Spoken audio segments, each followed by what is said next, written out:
Michael Scofield escapes impossible prisons.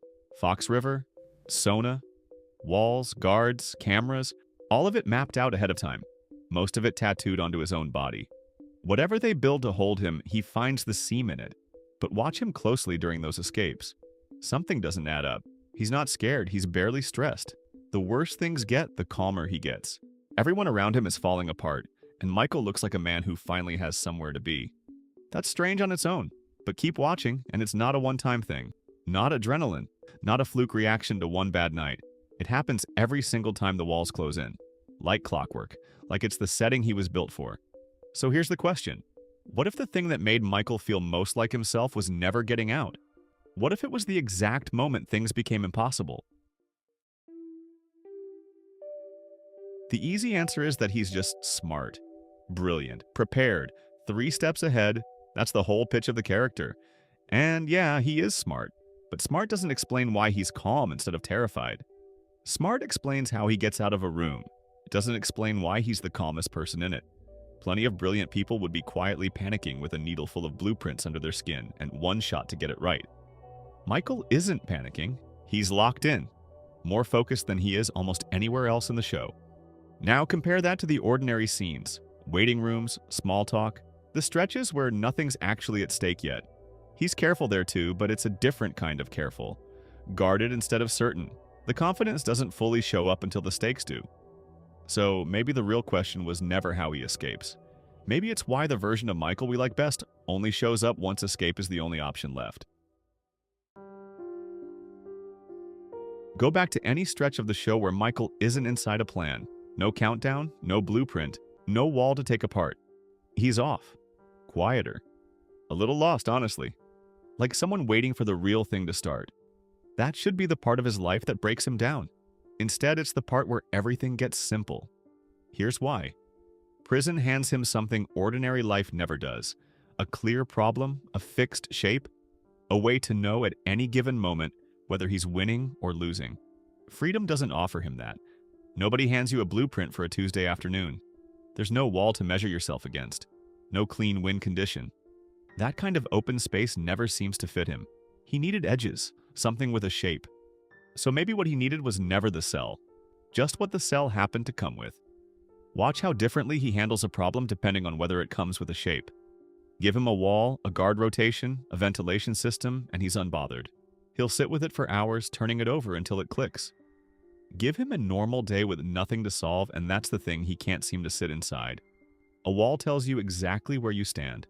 A normal day doesn't tell you anything. But that raises something worse. If it's clarity he's chasing, why does that clarity only ever show up wrapped around somebody else's emergency?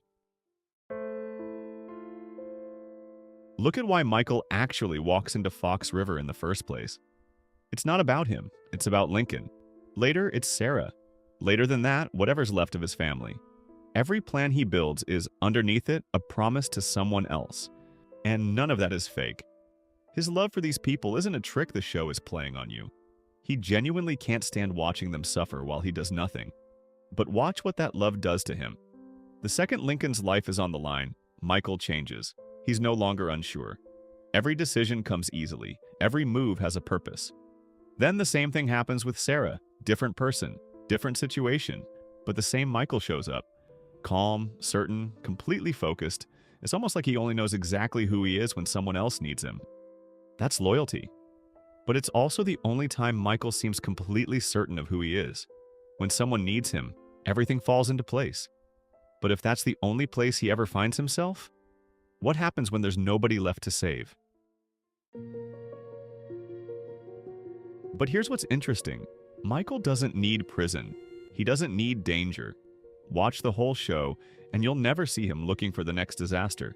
What he needs is to be the person someone else is depending on.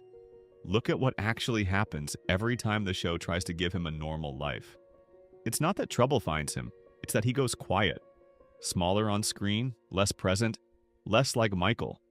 No threat in those scenes, no wall, no countdown. Just a man with nothing left to organize himself around, fading out of his own story, right up until someone he loves needs him again. And the second that happens, he's back, fully formed. Same guy from Fox River. That's the tell. It was never the danger bringing him back to life. It was being needed. Take that away, and there's barely a character left to watch. Not because something's wrong with him, because being needed is the only place he's ever actually found himself. Even the show doesn't know what to do with him without it. Every time it slows down and tries to give Michael a quiet life, it struggles too. There's no scene of Michael simply content. No version of him just living. The camera can't hold him still, because he can't hold himself still. The only stretches where he feels fully written are the ones where someone's life is in his hands. Which means every prison he broke out of, every plan, every risk, really was about getting the people he loved to safety. But somewhere along the way, it became something else too. It became the only place where Michael seemed to know exactly who he was. So put it all together. Michael spent the whole show mapping walls, studying blueprints, learning every inch of every place that tried to hold him. He got out of Fox River. He got out of Sona. He got out of every sentence anyone ever handed him. He never once turned that same attention on himself. Because the thing that actually held him longest was never a building. It was a role. The man everyone depends on. The one who comes alive the second things become impossible and slowly fades when they don't.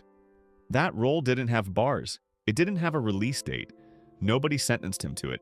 He built it, one crisis at a time, until it was the only version of himself he knew how to be. And that's what the title actually means. Every prison Michael escaped had an exit. This one didn't. Not because it was impossible to escape, but because he never knew he was inside it.